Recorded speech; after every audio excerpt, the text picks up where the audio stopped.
This is the Biblical Mind Podcast, produced by the Center for Hebraic Thought. Honest 5-star reviews help others find this podcast.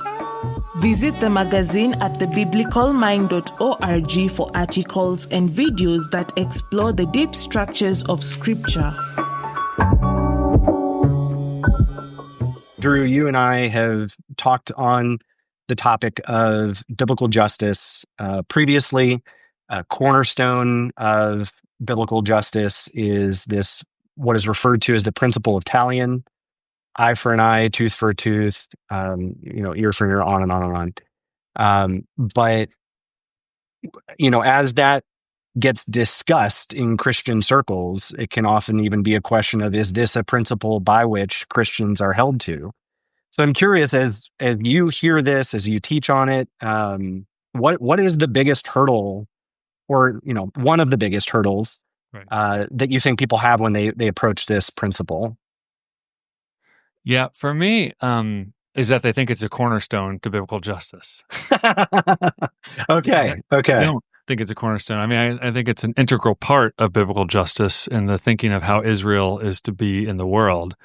But if when you hear the phrase biblical justice, the first thing that comes to your mind is Lex Talionis, well, you went to seminary too long. But, this law of retaliation, then you probably have the wrong thumbnail sketch of biblical justice in mind, both from Jesus' perspective and the Torah's perspective. What would it be for you?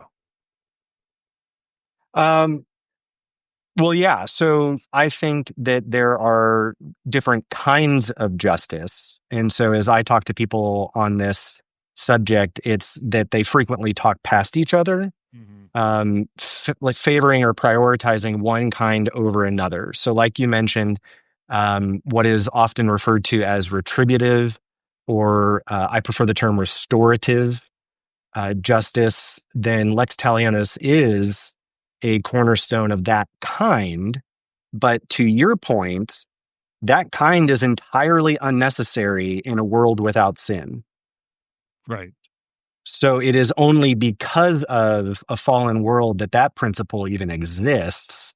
And so if that's your starting point for any other kind of justice, then you've probably misunderstood things.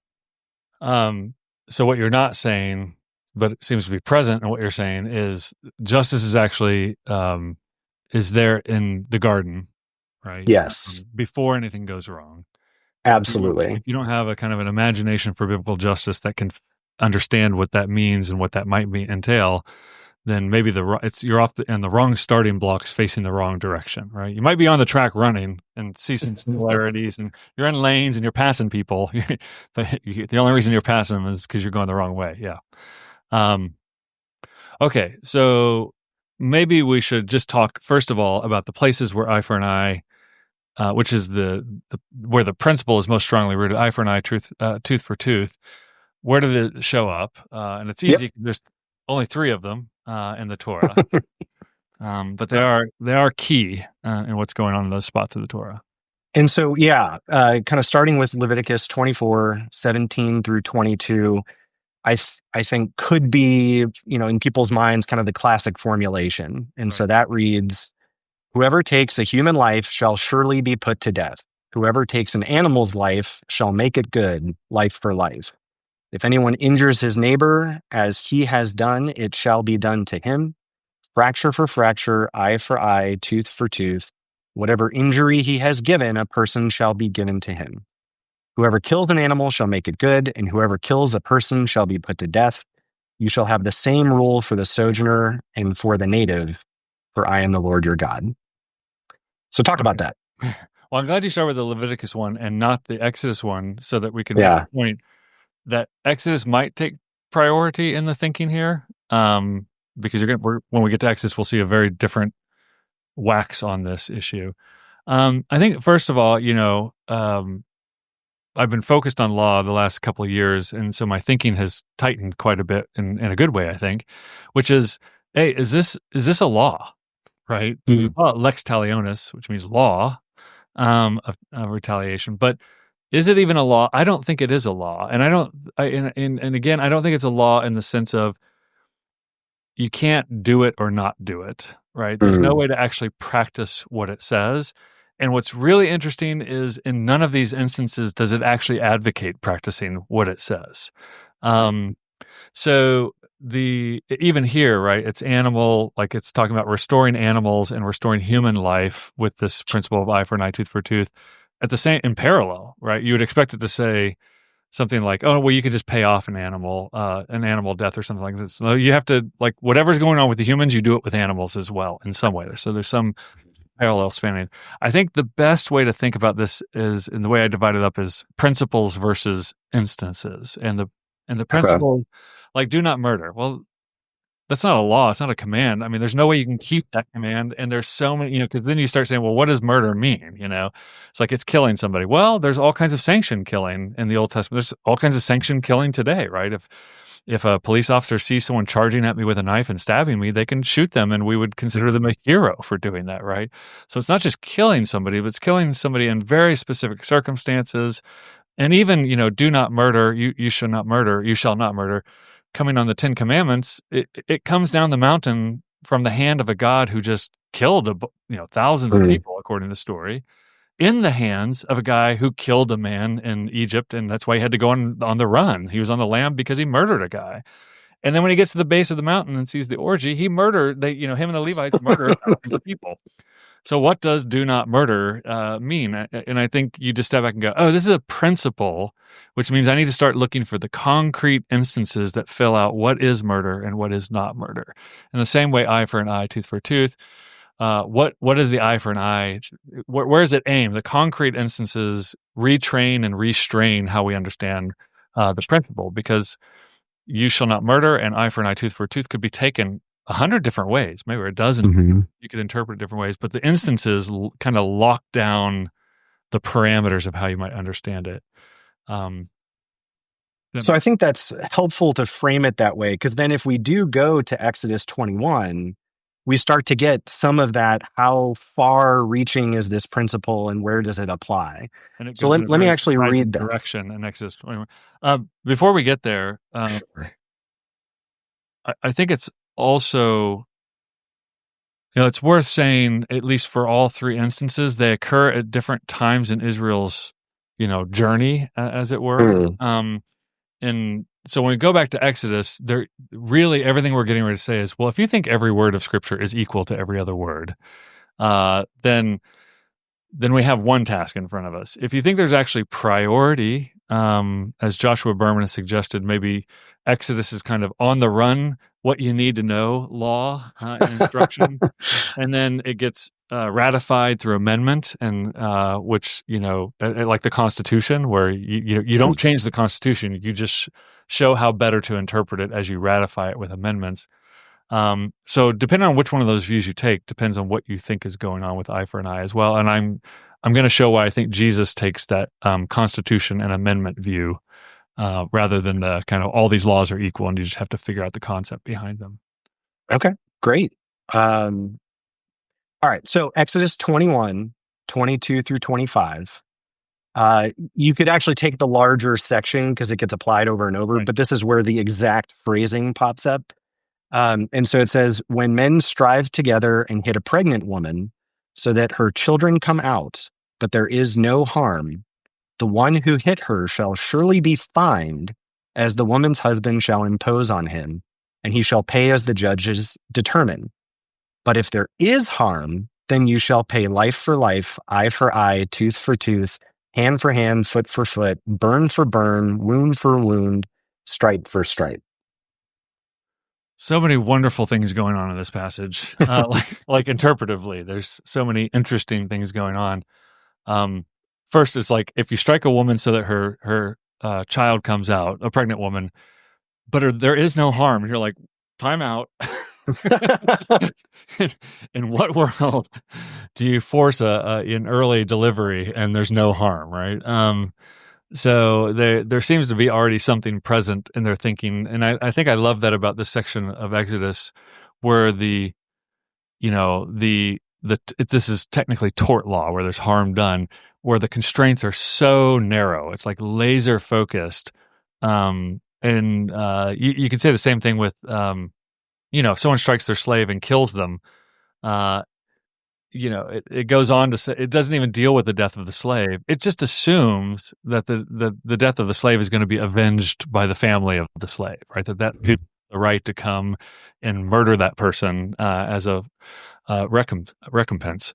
But it goes on to talk about, but in this instance, the harm is that man has paid for the labor of that person, and that's still floating out there as a problem. Yeah. So something that we would not, we hear that and we're like, well, what about the slave and his life, and how could, treated with equal dignity and all that? They just seem to be assuming certain things so that they can laser-like focus on the particular issue of the economics of the situation case. So here too, this kind of eye for an eye, tooth for tooth, life for life, wound for wound, burn for burn. There's a reason we say eye for an eye, tooth for tooth as a shorthand for all of that, is because when you look across the three instances in the Torah, they all only contain eye for an eye, tooth for tooth, life for life. And then it gives lots of other things in the list, but those are the only three things that are stable across. Okay. The other reason is the Code of Hammurabi, and you get instances that are similar to it but not identical in other ancient Near Eastern laws, where they haven't, if you strike somebody in the eye, it depends on, and this is important for Exodus 21, it depends on who you are. Now, you don't need this in order to make sense of Exodus 21, but it certainly illuminates the situation. If you are, if a nobleman strikes a nobleman in the eye, then it's eye for an eye, and he breaks his eye, it's eye for an eye. If a nobleman strikes a slave, he just pays a little bit of money. If a slave strikes a fellow slave, eye for an eye. If a slave punches up to a citizen or a noble person, then their arm is cut off, right? Yeah. So there's the class system is reinforced in the law of retaliation. So what happens here is you'd say it's one of the unique features of the Hebrew law in the ancient Near East is the next two sentences that follow this, right? So if you say, okay, eye for an eye is the principle, then we're looking for the concrete instances that will help us understand the principle. And it just so happens the next two sentences are about striking someone in the eye and striking somebody in the tooth, which we take to be non-accidental. So here we have a pretty good candidate for concrete instances that are meant to help us understand the principle of eye for an eye, tooth for tooth. By the way, the rabbis struggled with this because they were trying to treat it kind of under the Roman concept of law and legalism. Not exclusively, but certainly you can feel a little bit of that floating around the background of their discussions. And, they're puzzled by, okay, well, what do you do if a one-eyed guy strikes a two-eyed guy and breaks one of his eyes? So if you break the eye of the one-eyed guy, the Cyclops, then you end up making him completely blind, which seems to defeat the very purpose of the law in the first place, is parity. And one rabbi comments that a one-eyed man could basically do no wrong in that kind of a world, right? If you say then we can't punish him because of it. So they're worried about licentiousness if you took this quite literalistically as a kind of a Roman legal statute legislated and meant to be broken or kept. And so they're struggling with the idea that it's difficult to take a principle and work it into a statute. So what's amazing to me is the author of Exodus, which maybe is Moses or Moses influenced, says, okay, eye for an eye, tooth for a tooth. Next sentence. If you break the eye of your slave, male or female, you must let them go. You must release them. Next sentence. If you break the tooth of your slave, male or female, you must let them go. And you're like, well, that took a sudden turn, right? Because it's no longer, if somebody does something wrong to me, then I get mine. I get to strike back. I get to do something back. It's now I'm the one who's doing wrong, and I'm particularly one who has power over somebody, and I'm using it to exploit, right, in some way. Sure. And also you see all kinds of things packed in here too, like the law, the idea of paradigm extension, because you could imagine someone saying, well, like, okay, well, don't hit your slaves in the avoid the face, avoid the cheeks, right? Because this is the point that Jesus is going to later make, like, avoid the cheeks, punch them in the ribs. Because it doesn't say anything about that, right? Kind of like when your mom told you, don't touch your brother, and they're like, I'm not touching How about here? How about here? Yeah. Yeah. So I think what you see here is like, oh, you can't, if you just start thinking, okay, well, where else can't you touch them? And you start extending that logic out. It's, well, you can't touch your servant at all. So that rule about somebody beating their slave and to the point they die or recover is already way out of bounds. And a capital crime, right? And that they're going to be avenged by the family. And we won't talk about, or we could talk about avenging by the family separately here. And so the warning is actually eye for an eye, tooth for a tooth. If you were to give it a shorthand, it means don't abuse your power against, when you're in a situation where you have power over somebody, you can't do what you want. You need to restrain that power, which is then really interesting how Jesus, seemingly focusing on Exodus 21 and not the other iterations of eye for an eye, tooth for tooth, again, makes his whole teaching turn on somebody has power over somebody else, and how should the powerless person respond? He actually puts you in the role of the slave who's getting hit. Sure. So that's, I think that's, again, so if you say, well, maybe it is the cornerstone of biblical justice, eye for an eye, tooth for tooth, not Lex Talionis, but this Exodus 21, it's essentially, you better mind how you think about fellow humans and animals, because you're going to see it. Right. You can't hit animals and beat them and withhold and that kind of thing. Yeah, and that's definitely where I'm coming at it from, and it comes from the sort of the verse that I think underwrites that rule, which we'll talk about in a second. But I did want to go to that third passage because, as you said, it extends that logic beyond merely physical violence. Right. And so in Deuteronomy 19:15 through 21, it says, "A single witness shall not suffice against a person for any crime or for any wrong in connection with any offense that he has committed. Only on the evidence of 2 witnesses or of 3 witnesses shall a charge be established. If a malicious witness arises to accuse a person of wrongdoing, then both parties to the dispute shall appear before the Lord, before the priests and the judges who are in office in those days. The judges shall inquire diligently, and if the witness is a false witness and has accused his brother falsely, then you shall do to him as he had meant to do to his brother.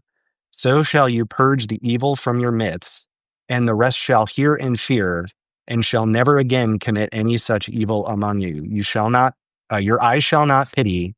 It shall be life for life, eye for eye, tooth for tooth, hand for hand, foot for foot." Right. So perfect example of what I was saying is it doesn't actually ask you to take life for life, or it's not life for life. And like, you didn't actually kill the person. You just used your words and complicity with somebody else.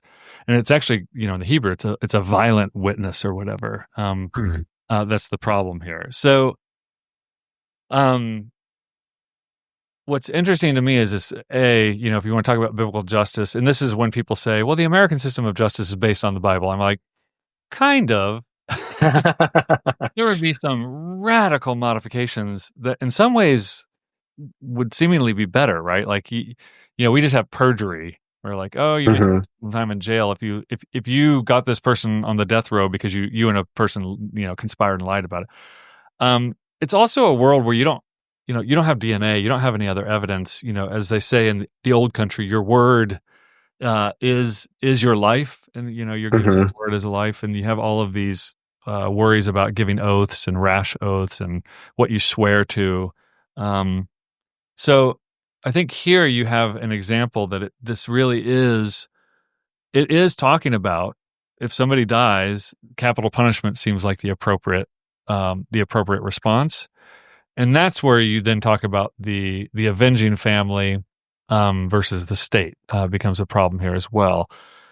And so one of the things that I think is interesting is it is the avenging families. They're primarily responsible for a murder, right? It's not deflected to a disinterested state who's trying to accomplish justice, which as Americans, we're like, yes, we're breathing that air going, that's what we want. They do not want that. And you can think of lots of different reasons why that would be. I cite in my book a poem from the Bedouins that, of a man who hunted down his son's killer, and after he finished killing him in recompense, he said, my side-heavy saddlebags have now been balanced, or something like that. And when you think about justice in this region of if somebody kills somebody, I mean, there's all kinds of things that are problematic. Killing somebody is especially problematic. But maybe the only thing that would make you not do that is the actual fear that this person, or even sexual assault, right? Why is a woman safe away from her fathers and brothers? Well, it's because they know the fathers and brothers will hunt you down until they find you and kill you. Yeah. And that actually has more. I mean, there's research on this. That actually has a lot more pull in deterring behavior than a disinterested government executing justice on behalf of the victim actually has almost no deterrent effect in almost any capital case whatsoever. Unless you happen to be in a place where they regularly and publicly execute people, and so you kind of connect to the dots and go, "Oh, this could actually happen to me." But that doesn't happen anymore. I mean, like hangings in the square kind of a thing, right? Sure. Yeah.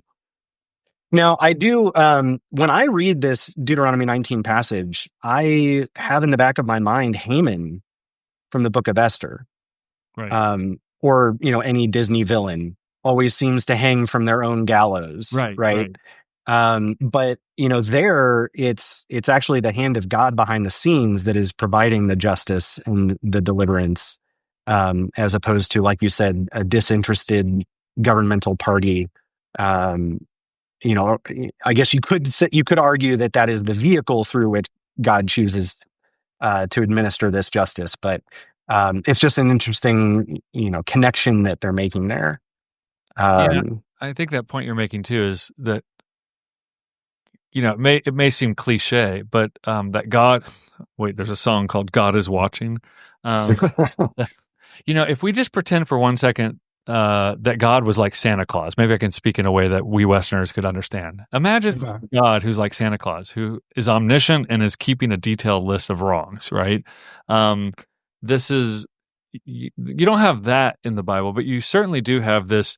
If the one being oppressed or victimized, or the one being harmed, cries out to God, he has a special ear for those people. Exodus 22, just after eye for an eye, tooth for tooth, it's, hey, if you oppress anybody, like you were just oppressed in Egypt, and they cry out to me, you're toast. I'm going to kill all y'all and make your wives widows and your children orphans. So there's this kind of idea that, that God saw, Exodus 2, where he says he heard their cries, he saw, and he knew. And it just ends there. Right? He knew. He knew what? It's like he is paying attention, is what you get here in these matters of justice. And it's why God can also become the witness when there is no other witness. So if you think about the test for adulterous woman, or I call it the test for the jealous husbands, the spirit of jealousy in the husband, the unfounded spirit of jealousy, God is the witness there, right? So the woman can go confidently into that test in Numbers 5, because God's going to be the one that vindicates her if she is indeed innocent of the charge. All right, so I want to switch gears slightly. I mentioned before, I find that there is a verse in Genesis that I would argue underwrites this principle. Do you want to guess where that is? We haven't talked about this before. Yeah. Genesis 9:6, and it says, "Whoever sheds the blood of man, by man shall his blood be shed, for God made man in his own image." And so it connects the principle of Talion, Lex Talionis, to the Imago Dei. And so, there's, this is partly why I'm so pro Lex Talionis, is the image of God is pre-fall, that never goes away. And so it seems like if there is ever an impairment of the image of God in someone else, the Lex Talionis carries the day, so to speak, in some way, shape, or form. Now, as you've alluded, when we get to Jesus, we'll have to deal with what that looks like. But interact with that for me. I'm curious, how, what do you do with that? Yeah, it's funny. In common Jewish thing, I think it's common. The common idea is that Noahide law is basically representing universal law. Things that everybody on earth should know not to do. And it's a pretty low hurdle too, right? If you talk about life, it's like, okay, only in cases of murder, which then, provides a conceptual basis that's not completely out of sorts with what most humans think. It's not how most humans think about things that we know of. So I think, all you get is if you kill, and it's if an animal kills a human as well, right? So I think this is the part that people are not always dealing with, is like, well, why are animals held morally culpable for killing you? Only in certain instances. And you get that in Exodus, the law in Exodus there. Actually, immediately after eye for an eye, tooth for tooth, you get, okay, what do you do when animals kill people? And what do you do to the people who are responsible for the animals that end up killing people? So I think in all of these, you think, and I think you get this with Leviticus and Deuteronomy as well, where they just say, like, look, there's some level of parity that has to happen here. It's not, so it's beyond Noahide laws, right? So it's not just if you kill somebody. It's there's got to be some level of parity and justice. But and here's where your view of the Torah and the view of Hebrew law really matters. If you think these are rules that are meant to be kept or broken, then you will have lots of problems all the way down. However, this is more like wisdom and instruction for village elders first, then Levites, then judges, and then ultimately the king. When kings come along, you can appeal to the king for justice. If this is the wisdom, including the stories in Genesis, are kind of anti-wisdom often. Here's what the foolish person does, and here's what it looks like. Here's how it goes sideways in 15 different ways. You have a robust picture plus instruction of what you should be doing in these situations, which are going to guide you to decide. What's interesting in chapter 9 is you've already got a capital crime that was not punished by God, right? You have Cain, who he just who he refuses. God refuses to do eye for an eye, tooth for tooth, and actually protects him from eye for an eye, tooth for tooth. When people find me, they will kill me, right? And it's not so with Cain, right? It's he'll be avenged sevenfold. That's a band, right? Or something like that. And and then you get to Moses too. Moses is committed a capital crime, and yet he's not susceptible to the law he is getting ready to give. Jonathan Burnside has made an argument that actually, in the totality of things, what Moses does would fall under the rash murder, which could cut him some slack, But big picture, by Noahide law, Moses should be dead. It would have been right and good and meet, as they say, for the Egyptians to bear the sword in that case. So I think that's helpful to draw out, because when I think of the principle of Talion, eye for an eye, tooth for a tooth, it, as you've said, is less a command. When the eye is taken, you must take the other eye, or the eye of the assailant. But rather it provides a ceiling of punishment. So the example I always give is, if I steal some food to feed my family and you cut my arm off, there's some poetry in the punishment, right? Can't use that hand to steal again, but the punishment far exceeds the seriousness of the crime. And so Talionis provides that ceiling. And where I think Jesus goes is, he says, just because there's a ceiling does not prevent you from showing mercy. And it seems like that's what God is really good at doing, is showing that mercy, to these various folks. Very Protestant take of yours there. Go figure, right? I think the ceiling is a problematic view, only for this one reason, is because it's usually the only view people have. They're like, oh no, this is meant to restrain people from overreacting. Certainly that is true. I agree with that. But then it doesn't give you any explanatory power at all about Exodus 21's eye for an eye, tooth for a tooth, right? It's like, well, no, it's not trying to restrain. It's saying don't be in the position in the first place where this even happens. Sure. Don't be the kind of person. I mean, if you take it to its logical extension, is even if you are the kind of person who would be tempted to hit somebody, don't do it, right? It warns you ahead of time, which this is why I say I think Jesus is showing his chops in the Torah by he's doing the exact same move with the Torah. You have heard it said, and you thought it was this simple tit for tat or whatever. But I'm saying don't even do this, right? You've heard don't murder. I'm saying don't even hate your brother in your heart. Don't even. And what he's doing is showing what Exodus 21 was always doing, which is eye for an eye, tooth for tooth, but you're the one who's doing the breaking, and you need to like check yourself before you wreck yourself, kind of a thing. Which is a very unique. I mean, I don't want to make too big of a deal about what's unique about the Hebrew Bible. There's many ways in which the Torah echoes and resembles and alludes to even other ancient Near Eastern codes. But there are some facets of it that are absolutely unique in the ancient and modern world, and that would be one of them. And if I could, I think the hinge that gets us from Exodus 21, Leviticus 24, and Deuteronomy 19 to Jesus is actually Leviticus 19, 17, and 18.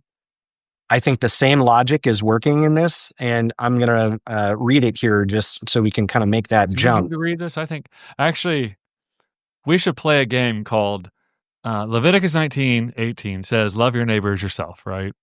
Yes. Famously.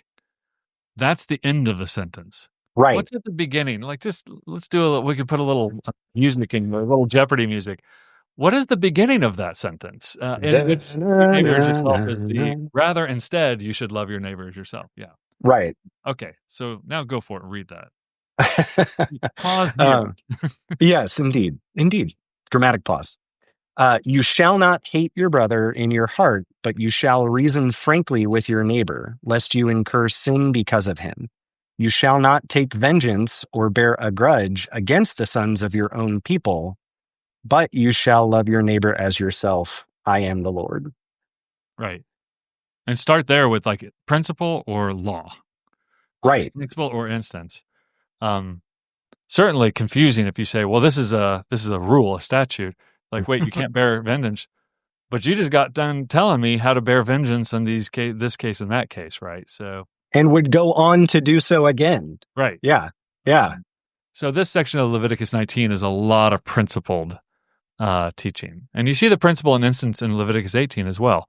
You cannot uncover the nakedness of a close family member. And you're like, well, what's a close family? Let's get a definition. And you get lots of instances of definitions, right? That fill out, that again, don't exhaustively explore, but because again, it doesn't say whether you can have sex with your grandma or not, but it assumes that you're going to logically extend that thinking there. So I think even in this case, it's causing you to rethink what you think vengeance is and what is, and this actually comes up in the gospel. What does it mean to love my neighbor, right? Right. Who's the neighbor? And then Jesus twists this one again to the end of Leviticus 19, where, because the end says, you shall love the foreigner as yourself, for you are as foreigners in the land of Egypt, and I am Yahweh your God, which is the exact direction that Jesus takes it. He starts out with, what does it mean to love your neighbor as yourself? And he tells a parable that ends with the Samaritan, who we call the Good Samaritan, doing the very thing that Leviticus 9 progresses towards. Yeah. 19, sorry. Right. I was tracking with you. I do want to introduce an additional point. I think I'm taking this from Gordon Wenham, but that there is a floor and a ceiling of the law. And so, we're just taking a step back from Talion specifically and looking at the entirety of the wisdom for the elders and for the people and however it plays out, that there's a floor and a ceiling, and that the floor might be an application of Talionis in an eye for an eye, but that the ceiling is this holiness that you are always oriented after as an Israelite, that is to not take vengeance at all. Right. And so I think that's what kind of why I call this that hinge verse, is it takes the same logic, but then it applies it towards mercy. And then I think Jesus picks that line of thinking up. Yeah. And I think there's a lot going on in Leviticus 19. It's a complicated run of thoughts. Actually, it's a complicated run of principles and instances, back to back, shored up. But I think, if you just say walk away, well, what is eye for an eye, tooth for tooth? Basically, what is that getting at in all of these instances? And I think right before this in Leviticus 19, I never remember the verses, but just a few sentences before 17, it talks about you don't defer to the great or to the poor. You're to maintain righteousness and judgments, like this kind of sense of like, we're not playing favorites, the blind naked woman holding the scales kind of stuff that as we depict it today. or half naked, I should say. So there's all these principles that are meant to be kind of constraining variables, that you realize whenever there is no simple, well, you should just do this with them. And that you need to hear the merits of what's going on. And then you're in a thick, sticky matrix of principles with various concrete instances outlining them in which you have to operate. And all of it, what's interesting to me, just procedurally, because this book I wrote some historical fiction trying to think how this might have worked out in an actual Iron Age village in Judah. And what I realized was I think the best way to think through it, from my perspective here in the 21st century, is that it slows everything down. Right. And it, like, when you start taking on a lot of these principles and instances in mass that would speak to any given event, it causes you to slow the whole thing down, deliberate, bring in the best wisdom, people stopping and checking, going, well, wait, that's not exactly, well, what do we do with this? And we know this story of this person. And it gives you essentially what we would call due process today, deliberate effort, jury of peers gets hinted at here as well. So it's not like the American or British system upon which it's based is completely unguided by the Hebrew Bible, but we're just not a theocracy, and God isn't directly overseeing the justice system in the way that he was with Israel. And there's accommodations for that, some of which I think could come back. Like if you're going to be the sole witness to basically get somebody put in the electric chair, as we used to say. Like, I think there should be more than perjury on the line. So, but maybe that's too extreme, and a lawyer could tell me why that's silly. All right, cool. Well, I want to end with us taking this to Jesus. Yep. Actually looking at his words, and he does interact with the principle of Talion in Matthew 5:38 through 42. He says, "You've heard it said that it was said, you've heard that it was said, an eye for an eye and a tooth for a tooth. But I say to you, do not resist the one who is evil. But if anyone slaps you on the right cheek, turn to him the other also. And if anyone would sue you and take your tunic, let him have your cloak as well. And if anyone forces you to go 1 mile, go with him 2 miles. Give to the one who begs from you, and do not refuse the one who would borrow from you." We've already talked about this a lot. Yeah, I think, the context of what's going on here is really important, as it always is. But I portrayed this in class recently with some freshmen. I talked about, you got to remember, this is like, the 3D magic eyes, like it looks like it's static screen, but if you cross your eyes the right way and squint, you can kind of see a 3-dimensional, not just a 2-dimensional image, but a 3-dimensional image in them. Yeah. And I feel like Jesus is trying, like, he can see the shark that's beneath all the static on the screen. And he's trying to get people to see this really complex 3-dimensional, 5-dimensional reality called the kingdom of heaven. And this is him using their present cognition, their present thinking about the law and the instruction of God, how they're supposed to live it out, and twisting it, everywhere he can to help them, tighten the screws to help narrow their focus. Wait, that's a really bad analogy, but like almost an Iron Maiden. But to really narrow their focus here. So what's fascinating to me is that he takes Exodus 21's telling of the eye for an eye, tooth for tooth, not the other ones. He puts it in the context of power and vulnerability in a relationship. And then he puts you in the seat of vulnerability. And he says, yeah, it's fine. Almost like you become Isaac to Abraham walking up to Mount Moriah. And it's like, yeah, God's going to provide. Don't worry. This is going to get taken care of. You can be weak. You can give up things. You can, take no tunics with you, as happens later in that gospel. And that's part of that is like, you're not going to like be able to discern the pattern of the kingdom of God if you're hung up in this other interpretation of eye for an eye, tooth for tooth. So in some ways, he is directly speaking to us today who think, if you think biblical justice is like retaliation, he's talking to you. Yeah. So I look at what he's doing in chapter 5 kind of as a program. Is he begins by saying, I've not come to abolish the law at all. A single bit of it, yeah. No, yeah, not one bit. And then he goes on to hit the high notes of some of the 10 commandments. And what he does in every instance is if you have a floor and a ceiling, it seems like in every instance he's raising the floor. Right.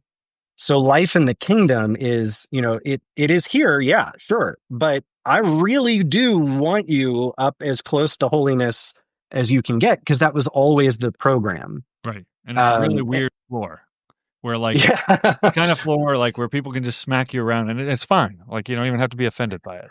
Right. And I would go so far as to say that I think the reason that he goes here is, kind of underwritten in Matthew 7, verse 12. So whatever you wish that others would do to you, do also to them, for this is the law and the prophets.